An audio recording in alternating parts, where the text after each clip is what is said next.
Hello, I'm Gifford Pinchot. Throughout my life, I had many titles, including founder of the United States Forest Service, governor of Pennsylvania, and aide to Presidents Theodore and Franklin D. Roosevelt. Ever since I was a boy, I have been fascinated with nature and wildlife. In my youth, I spent my summers fishing, hiking, and exploring the Pennsylvania wilderness.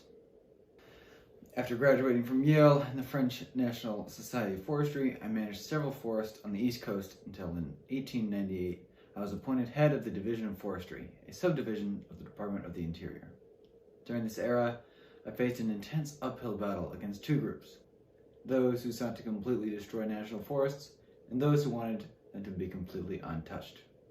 To ensure that these forests would be accessible to this country for years to come, I needed to strike a balance that allowed for forests to be used, but not abused.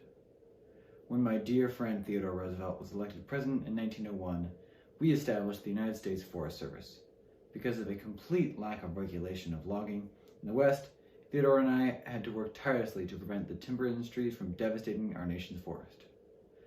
Congress was a very difficult enemy to fight, and in 1907 they passed laws banning the president from creating more national forests.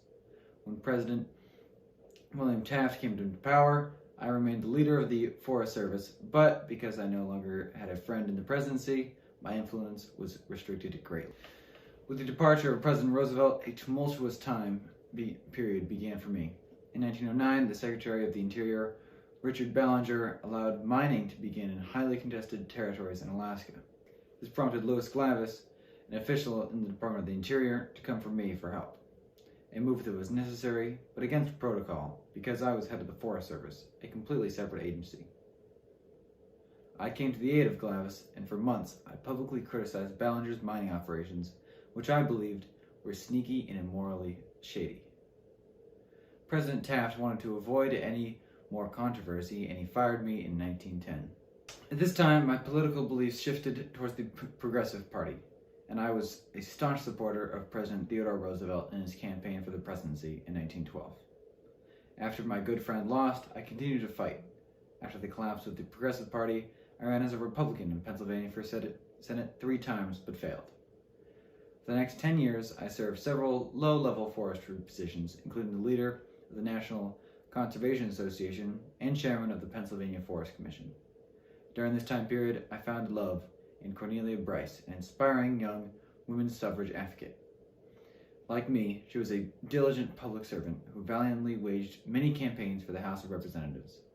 In 1922, I re-emerged, this time as governor of Pennsylvania. As governor, my strongest supporters were the lower class, laborers, farmers, and women.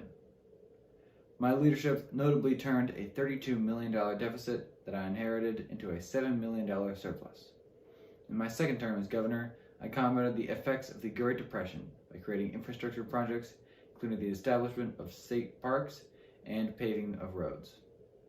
Every day of my life was committed to conservation and to building a country that respects, protects, and benefits from vast stretches of forests. My life in conservation as a whole was about creating the greatest good for the greatest number in the longest run.